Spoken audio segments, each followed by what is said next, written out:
ಇನ್ನು ಮಧ್ಯಪ್ರಾಚ್ಯದಲ್ಲಿ ಯುದ್ಧದ ಬಿಕ್ಕಟ್ಟಿನ ನಡುವೆ ಅಮೆರಿಕ ಅಧ್ಯಕ್ಷ ಡೊನಾಲ್ಡ್ ಟ್ರಂಪ್ ಭಾರತದ ಪ್ರಧಾನಿ ಮೋದಿ ಅವರನ್ನ ಹಾಡಿ ಹೋಗಲಿದ್ದಾರೆ.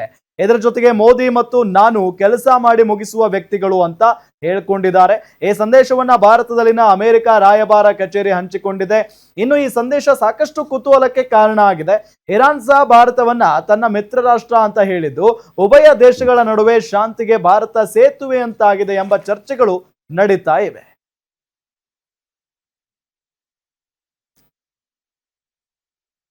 ಅಮೆರಿಕ ಮತ್ತೆ ಮೋದಿ ಅವರನ್ನು ಹೊಗಳಿದೆ ಮೇಡಮ್. ಅಲ್ಲ, ಮೋದಿ ಅಂತಹ ನಾಯಕ ನನ್ನ ಜೊತೆಗಿದ್ದಾರೆ ಅಂತ ಅಂದ್ರೆ ಟ್ರಂಪ್ಗೆ ವ್ಯಾಲ್ಯೂ ಹೆಚ್ಚಾಗುತ್ತೆ.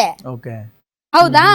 ಮೋದಿ ನಾನು ಹೇಳ್ದಂಗ್ ಕೇಳ್ತಾರೆ, ಅವ್ರ ದೊಡ್ಡ ಆಕ್ಟರ್ಗಳು, ಹಂಗೆ ನಾನ್ ಕದನ ವಿರಾಮ ಅಂದ್ಬಿಟ್ಟೆ, ಆ ಮನುಷ್ಯ ಸುಮ್ಮನಾಗ್ಬಿಟ್ಟ ಅಂತ ಎಲ್ಲ ಬೊಗಳೆ ಬಿಟ್ಟಿದ್ದು. ಈಗ ನಾನು ಮತ್ತು ಮೋದಿ ಕೆಲಸವನ್ನ ಮುಗಿಸುವಂತಹ ನಾಯಕರುಗಳು ಅಂತ ಅಂದ್ರೆ ಅದೇನೋ ಅಂತಾರಲ್ಲ, ಹೂವಿನ ಜೊತೆ ನಾರು ಸ್ವರ್ಗ ಸೇರ್ಕಂಗೆ ಮೋದಿ ಅವ್ರ ಹೆಸರು ಹೇಳ್ಬಿಟ್ರೆ ಒಬ್ಬ ಸಮರ್ಥ ನಾಯಕ ಅಂತಂದ್ರೆ ಈಗ ಅವ್ರ ದೇಶದಲ್ಲೇ ಅವ್ರ ಪಾಪ್ಯುಲಾರಿಟಿ ಈಗ ಧರಾಶಾಹಿ ಆಗ್ತಾ ಇದೆ. ಹೀಗಾಗಿ ಮೋದಿ ಅವ್ರನ್ನ ಮುಂದಿಡ್ತಾ ಇದ್ದಾರೆ. ಬಟ್ ಇವೈನ್ ಮಾತ್ ಯಾರ್ ನಂಬ್ತಾರೆ?